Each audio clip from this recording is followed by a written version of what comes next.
मी आणि प्रिया खूप चांगले मित्र होतो. मुळात आम्ही एकाच गल्लीत राहत होतो. त्यामुळे आमची ओळख तशी होतीच. पुढे कॉलेजमध्ये पण जेव्हा आम्ही एकत्र आलो तेव्हा आमची मैत्री खूपच चांगली झाली होती. ती माझ्या बरोबर असताना खूप कम्फर्टेबल असत असे तिचे म्हणणे होते. मी तिच्यापेक्षा खूप गोष्टीत उजवा होतो. म्हणजे मी हुशार होतो. अभ्यासात मी नेहमीच पुढे असत असे. विविध स्पर्धा मी जिंकत असे आणि त्यामुळे माझे नाव कॉलेजमध्ये तसे खूप चांगले होते. मी गॅदरिंग असेल की स्पोर्ट्स अशा अनेक ठिकाणी जात असे आणि भाग पण घेत असे. त्यामुळे तर सगळ्या मुली नेहमीच माझ्या अवतीभोवती असत आणि त्यांना माझ्याशी सेक्स करायची इच्छा पण असे.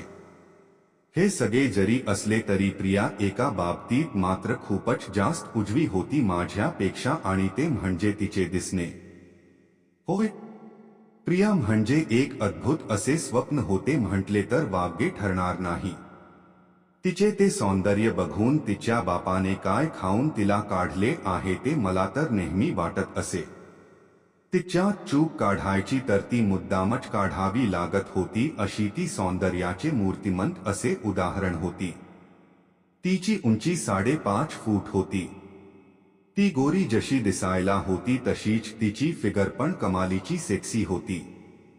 तिची फिगर 36, 24, 36 अशी होती आणि तिला बघून असे वाटत असे की तिची कंबर तासून काढली आहे की काय. पारंपरिक ड्रेस असेल की मॉडर्न ती सगळ्याच ड्रेसमध्ये खूपच जास्त सेक्सी दिसत असे. तिच्या छातीचा आकार जास्त गोल आहे की तिच्या गांडीचा हा एक संशोधनाचा विषय होता.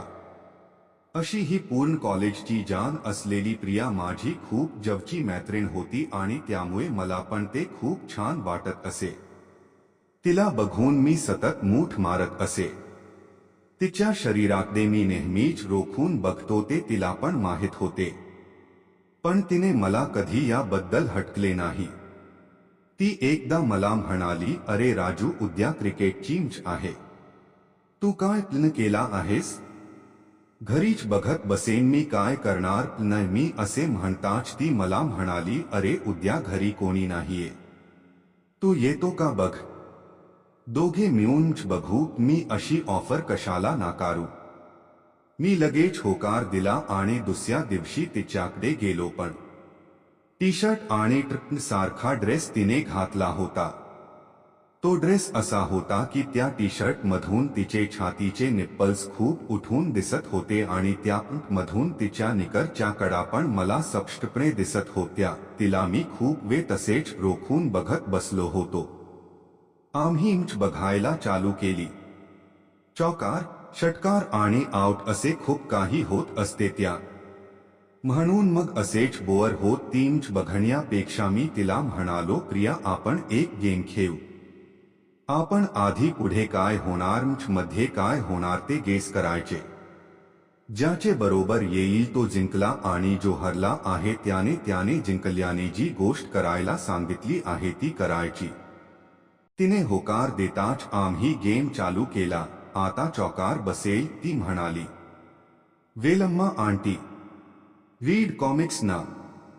नाही 2 रन्स निघतील, मी असे म्हणताच चौकार बसला होता. ती खुश झाली आणि तिने मला एक गाणे म्हणायला लावले. असे आमचा हा गेम खूपच रंगत चालला होता. ती पण खूप खुश होत होती. तिला मजा येत होती.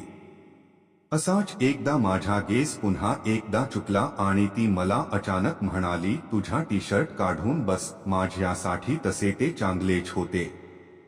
पण मी काही झाले नाही असे दाखवून मी माझा टी शर्ट काढून बसलो. माझी बॉडी ती अशी पहिल्यांदाच बघत होती. माझ्या भारदस्त छातीला बघून तिच्या डोळ्यात झालेले ते बदल मी लगेच टिपले होते. तिला माझी बॉडी खूपच जास्त आवडलेली होती याची ती खूण होती.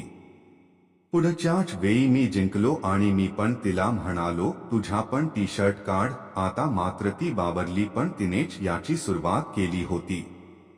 त्यामुळे तिला मला विरोध करता येणे शक्य नव्हते. तरी देखील तिची चलबिचल चालू होतीच. ते बघून मी तिला म्हणालो, काढ, काही होत नाही. इथे तू आणि मी दोघेच तर आहे ना, त्यात काय एवढे. मी असे म्हणताच तिने बघता बघता तीच टी शर्ट काढला आणि ती तिच्या ब्रावर आली देखील. तिच्या त्या निळ्या रंगाच्या ब्रा मधून तिचे ते पुरोज असे काही बाहेर आले होते की त्यातून कधी एकदा बाहेर पडतो असे झाले होते. ते बघून मी वेडाच झालो. आमचे असेच गेम चालू होते आणि आम्ही